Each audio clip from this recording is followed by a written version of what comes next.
Hello everyone, welcome to back my channel. I hope everyone is having a wonderful day. Before starting the video, please go ahead and hit the subscribe button and give this video a thumbs up. Billy and Phyllis toast to solving the world's problems at society. She apologizes for interrupting his evening with Sally. He says he's meeting up with her later. Phyllis grimaces. Is this a thing? Billy says Sally actually encouraged him to come meet with her. Phyllis is surprised Sally would care. At the door, Claire comes in wearing her new outfit and chats with Tessa, who says she's giving boss lady vibes. They go over how much she loved being Harrison's nanny, but she's excited about joining the corporate world. Maria joins them as the camera pans out and shows Ian sitting in a hat and dark coat at a table. Ian lurks as the young women sit and discuss Claire's success. Maria is distracted and Claire asks if Sharon is okay. Maria tells her that her mom's medication was tainted and she blacked out before she allegedly committed the crimes. She's reached out to Alan Laurent to hypnotize her. Claire and Tessa learn that Michael and Nick are with her. She's worried something will come up that Sharon can't handle. Ian ducks out, pausing to look back in at them briefly. In the motel room, Jordan paces and looks out the window. She flashes to Ian approaching her in the prison yard and telling her he wants to help. She tells him that unless he can break her out of there, he should run along. He talks to her about finding peace and senses she's searching for something. She tells him to go find another soul to save as they have nothing in common. He tells her the connection is real. Geno City. I too have a troubled past in that fair city. Jordan remembers asking Ian what took him to Geno City. He says love and a child, but things didn't work out as he hoped. He spent time in prison paying for his mistakes. Jordan guesses he was rehabilitated. Ian says he was. He was ordained as a minister behind bars and gives comfort to inmates who need it. Jordan asks what unwise choices he made. Ian was unable to overcome his hatred of the Newman family. Jordan gasps, "The Newmans? Well, maybe we are kindred spirits after all." She tells him Victor destroyed her sister's life and then married the town tramp, Nikki. Her death is on his head. They took her niece Claire from her. The anger and the rage is beyond what I can handle. Ian tells her he can help her let go of the anger. At Sharon's place, she welcomes Alan in and thanks him for agreeing to hypnotize her, especially given he's retired and barely knows her. Nick listens as she explains she's tried this in the past with no success. Nick worries she's got her hopes up for nothing. Sharon tells Alan she's desperate and willing to try whatever she can to recover her memories. Michael arrives and introduces himself to Alan, who wants to get started.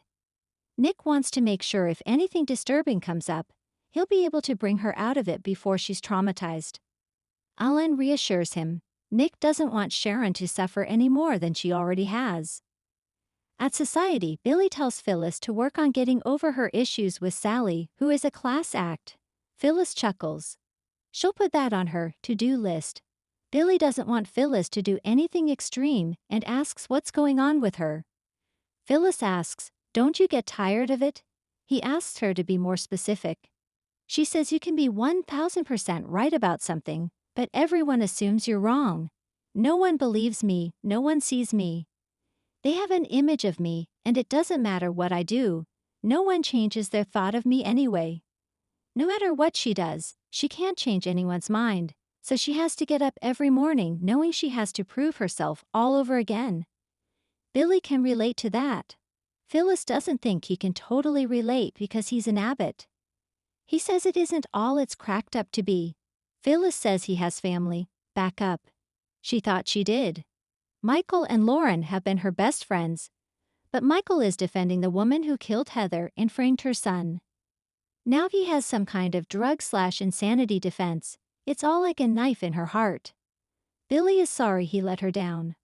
Phyllis complains that no one believed her about Sharon, including her best friends. It was because it was coming from her. I'm never right. Billy's been up against that wall a few times himself.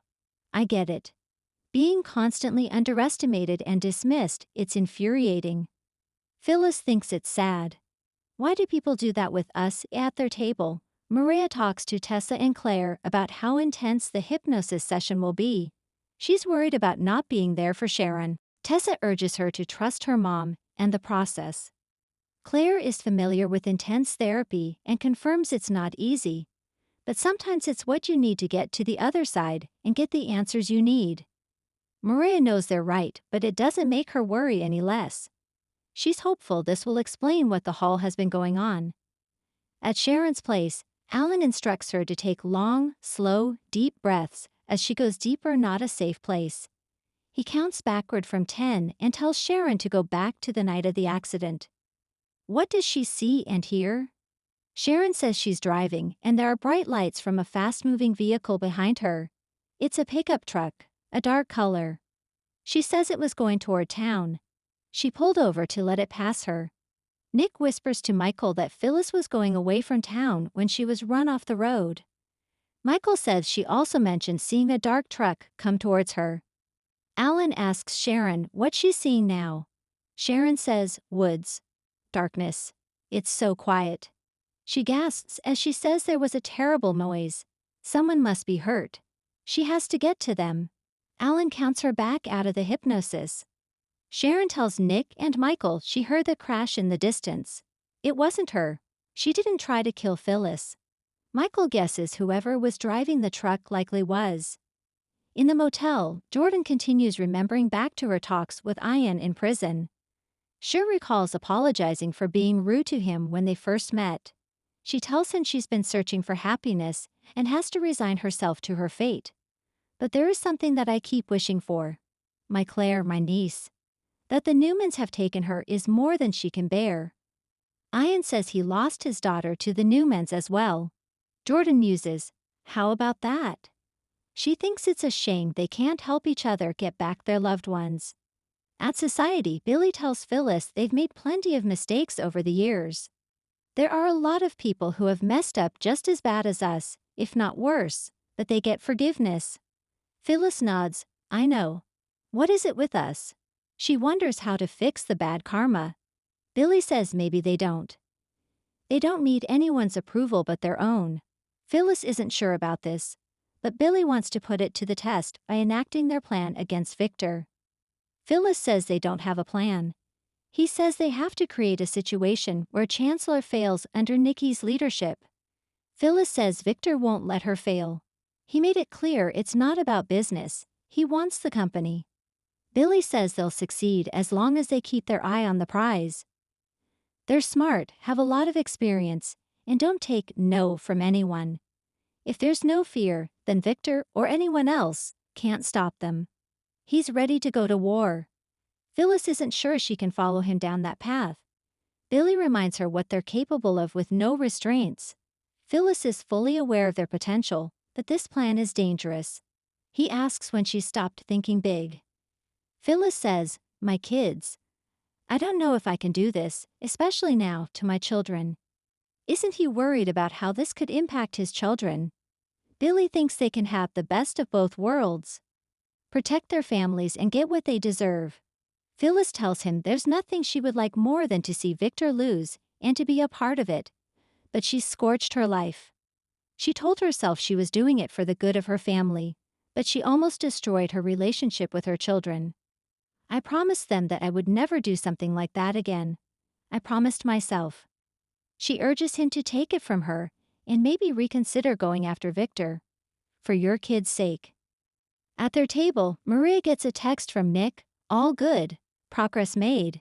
She sighs with relief and tells Tessa and Claire she has to go. At Sharon's place, she thanks Alan for helping her. She wants to keep going and explore the night that Heather died. Alan tells her it's important to remember she's repressing these memories for a reason. She shouldn't push too hard and needs to get some rest. Nick backs him up. He knows she wants answers, but they don't know how disturbing they may be. Michael tells Sharon to listen to Nick and Alan as he dons his coat. Maria comes in and tells her mom she looks really good. Sharon tells her she didn't force Phyllis off the road. She also remembered a dark pickup truck. Nick guesses that's the vehicle that forced Phyllis off the road. Michael says they need to locate that truck, or more importantly, the driver of that truck, to exonerate Sharon on this count. Sharon's so encouraged and hopes it will be as easy for her to remember what happened in the apartment. Nick thinks the driver could be tied to tainting Sharon's meds as well. Ian returns to the motel, where Jordan asks where he's been. Ian told her he had to clear his head. He being saying he's full of fresh possibility. On his wanders he witnessed something very interesting. An intersecting of their two worlds. They've crisscrossed in a most wonderful way.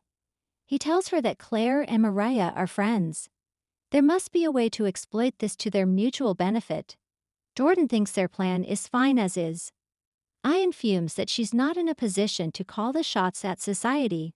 Phyllis asks Billy if he's mad at her. He's not. He understands where she's coming from, but this is something he has to do. He thinks he can do it and still protect his kids. Billy tells her she's not the first person to warn him about going forward. Jack did too. Phyllis has a feeling he's not going to listen to his brother. Billy says that's the thing. This is about a lot more than revenge.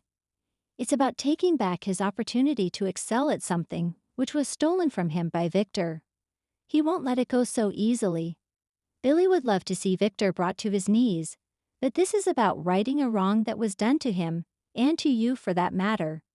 He tells her this is their chance to prove to everyone how formidable they really are. At the motel, Jordan warns Ian not to talk to her like an underling. He tells her the only reason they have to pivot is because she bungled things. He heard that Sharon is getting hypnotized to try and unlock her memories.